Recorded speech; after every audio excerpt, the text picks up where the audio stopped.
Sometimes you come across a story where the justice system gets it completely wrong and then somehow gets it right. This is one of those stories. It's about a monster who was caught, then set free, and then caught again because of his own unbelievable carelessness. So let's just dive right into the heart of it. This is the question that hangs over this entire case. How on earth does a man suspected of more than 20 murders get caught by police and then just walk out a free man? It sounds impossible, right? Well, it happened. To really get this, we have to go back in time. We're talking the early 1980s. A wave of absolute terror is washing over the American Midwest, especially along the big interstate highways that connect Indiana and Illinois.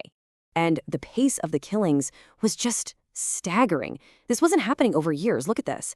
In October of '82, a 19-year-old is found. Just 2 months later, in December, bam, 2 more young men are discovered just days apart with these awful similar injuries. By the time spring of '83 rolled around, the body count was climbing, and a truly terrifying pattern was emerging. This was a huge deal back then. You had police in different states, different counties, all slowly realizing they were chasing the exact same guy. So they did something pretty radical for the time. They teamed up. They formed this multi-state task force, CMOT for short, because they knew this wasn't a local problem anymore. It was a full-blown manhunt for the man they started calling the highway killer. So, as this new task force started connecting all the dots, the lines all seemed to point to one guy. A man who was, believe it or not, kinda hiding in plain sight. A house painter named Larry Eyler. And the case against him just started building piece by piece. First, there was this massive tip from a former lover who called in and said, "You need to look at Larry Eyler." Then, investigators dug into his past and found a 1978 arrest for stabbing a hitchhiker. He also fit the FBI's psychological profile to a T.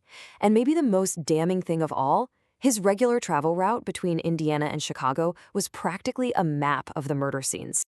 Okay, so they have their prime suspect. Investigators are closing in. They finally make an arrest, and it feels like this nightmare is over. But, oh no, the real fight, the legal one, was just getting started.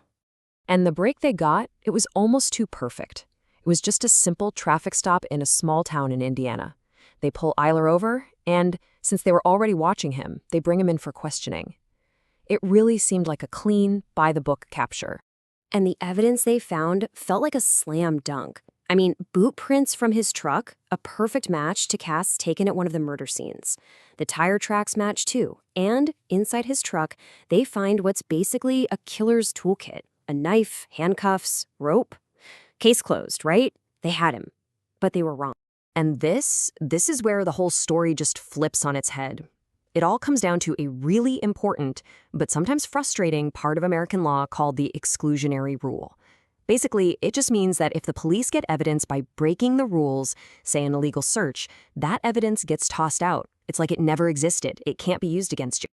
And that's exactly what happened. A judge looked at the case and said, look, the traffic stop was fine, but you held Eyler for way too long without enough evidence to actually charge him with murder.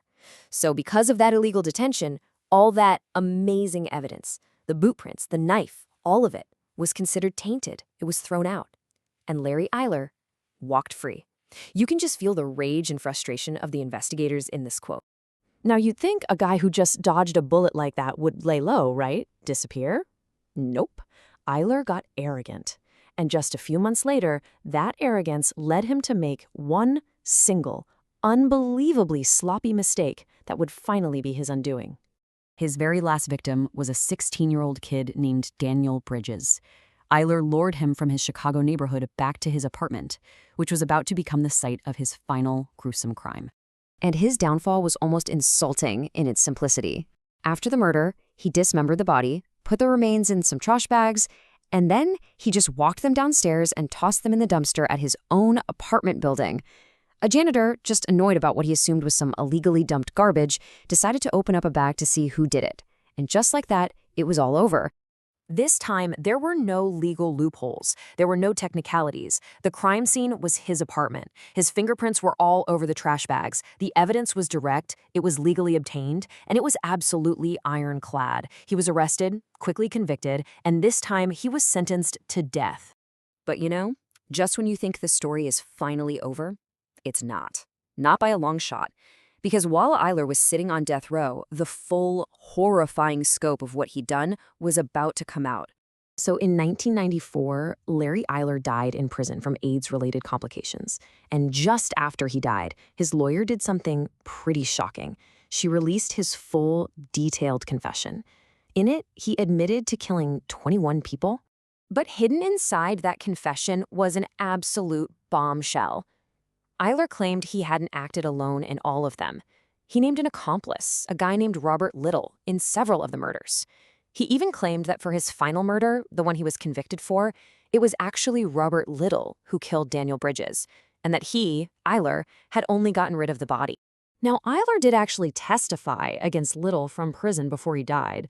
But think about it, the jury was faced with the word of a convicted, dying serial killer. They acquitted Robert Little, and he was never charged in connection with any of the other crimes Eyler pinned on him, which just left this huge cloud of unanswered questions. And that brings us to the final, really haunting question of this whole case. Eyler is gone. The man he accused walked free. The families of 21 victims got a confession, but it's a confession that can never truly be challenged or confirmed in a court of law. So it leaves you wondering, what does justice even look like when the only person left to tell the truth is speaking from the grave?